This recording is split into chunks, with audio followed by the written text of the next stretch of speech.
Адамнан есті жануар, болған оқиға желісімен.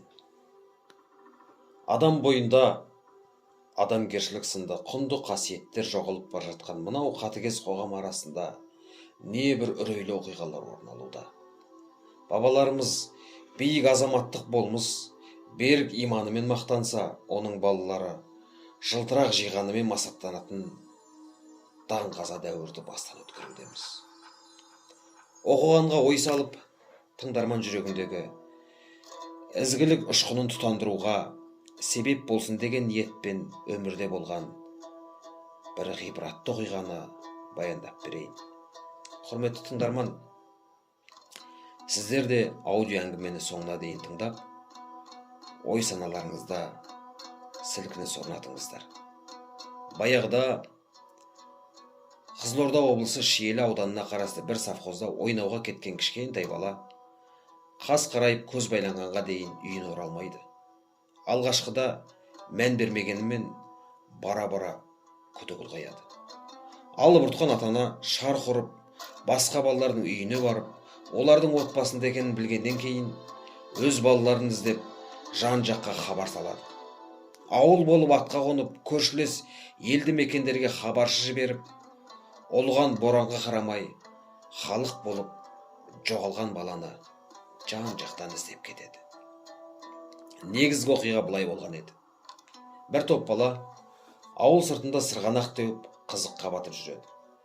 Кешқұрым ақ түтек боран күшейіп, бір бала қасындағы достарынан бөлініп адасып қалады.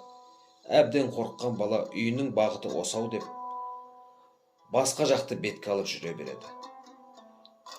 Түн ортасы болғанда әлі кетіп, ашығып, тоңған бала қарсы келе жатқан бір үйір жылқыға жақындап барып, ес-түссіз құлайды.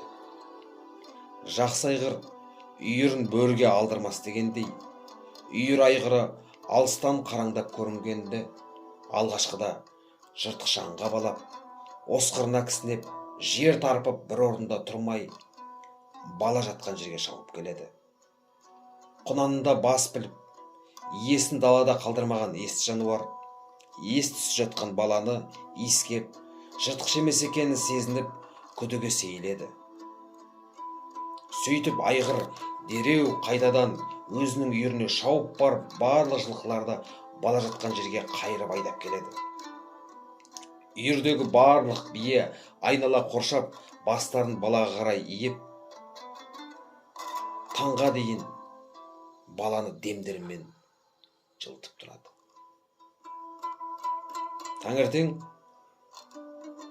көрші ауыл тұрғыны атпен мал іздеп келе жатып, көз ұшында өзінің айнала шеңбер жасап тұрған жылқыларын көреді.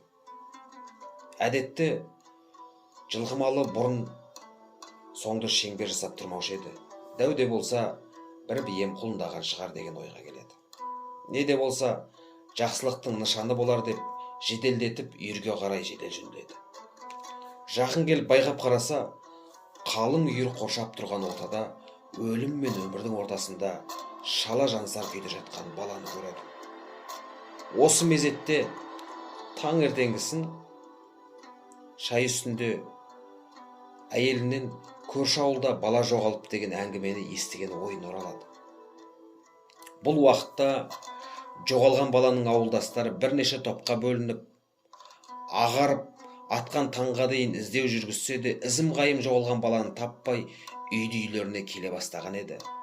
Жан-жабыр қатар жағдайдан көрші ауылдарда хабардар болып, ол жерлерден де әркім өздерінше іздеу жүргізіп, ары қарай сол жұмыстармен айналысып жатқан болатын. Жаңағы аттылы азамат дереу баланы шапанына орап алып, өз үйіне жеткізеді. Сөйтіп, баланың ауылына хабаршы жібереді.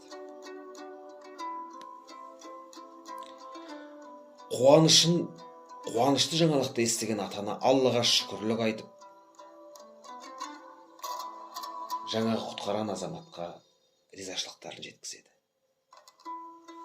Жаңағы жылқы иесінің айтуына қарағанда, манағы шеңбер жасап тұрған үйір жылқылары баланың үсіп қатып қалмау үшін дамыл таппай ыстық демдерін бүркіп тұрғаны соншалықты таң атқанға дейін қалың қардың көзін ертіп жіберген екен деседі. Хакім Абай бабамыз адамзаттың бәрін сүй бауырым дегендей, бір-бірімізге қайырымды, бір-бірімізге мейірімді болайық. Ізгі іс жасап, қайырлы қайырымдықтар жасауға асығайық. Ибрагим Нұрпейіс Кенжеғалиұлының жазбасын әлеуметтік желіден алып, әрлеп оқыған Ермек Тұрсынұлы.